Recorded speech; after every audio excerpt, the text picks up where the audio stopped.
இன்றைக்கான வீடியோ என்னென்னு பார்த்தீங்கன்னா, நம்ம மாடி தோட்டத்திலையோ இல்லை வீட்டு தோட்டத்திலையோ நிறைய பூச்சிகள் வர ஆரம்பிக்கும். எதுக்குன்னு பார்த்தீங்கன்னா, கண்டிப்பாக பூக்கள் இருக்க தேனீ குடிக்க அந்த பறவைகள் வரும்போது எங்கன்னா இருந்து நமக்கு இந்த அசரப்பூச்சி வெள்ளைப்பூச்சி கண்டிப்பாக நமக்கு பட்டர்ஃப்ளைஸு இல்லைனா தேனீக்கள் இல்லைனா வேறு எதனா பூச்சிகள் கண்டிப்பாக கொண்டு நம்ம செடிங்க மேலே விட்டுரும்.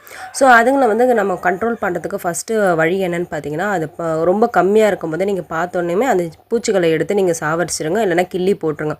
அப்படி அதிகமாகிடுச்சுன்னா என்ன பண்ணுங்கன்னா, நீம் ஆயில் நீங்கள் ஸ்ப்ரே கண்டிப்பாக பூச்சிகளை கண்ட்ரோல் பண்ணலாம். Neem oil normal neem oil உங்களுக்கு நாட்டு மருந்து கடையிலலாம் விற்கும். அதை வாங்கிட்டு லைட்டாக கொஞ்சம் ₹1 ஷாம்பு இல்லைனா வீட்டில் யூஸ் பண்ணுற ஷாம்பு நீங்கள் அதில் ஆட் பண்ணிங்கன்னா நல்லா மர்ஜ் ஆகிடுங்க. அதுக்கப்புறம் நீங்கள் செடிகள் மேலே பூச்சி இருக்கிற இடத்துல ஸ்ப்ரே பண்ணலாம். அப்படி இல்லைனா நர்சரியில் பார்த்தீங்கன்னா நமக்கு புங்க எண்ணெய் நீம் ஆயில் ப்ளஸ் பூந்தி கொட்டை சேர்த்தாப்புல நமக்கு சேர்ந்தே விற்கிறாங்க. அதை வாங்கிட்டு கூட நீங்கள் ஒரு 3 ml to 5 ml 1 லிட்டர் தண்ணியில் மிக்ஸ் பண்ணி நீங்கள் ஸ்ப்ரே பண்ணி பாருங்கள். கண்டிப்பாக பூச்சிகளை கண்ட்ரோல் பண்ணலாம்.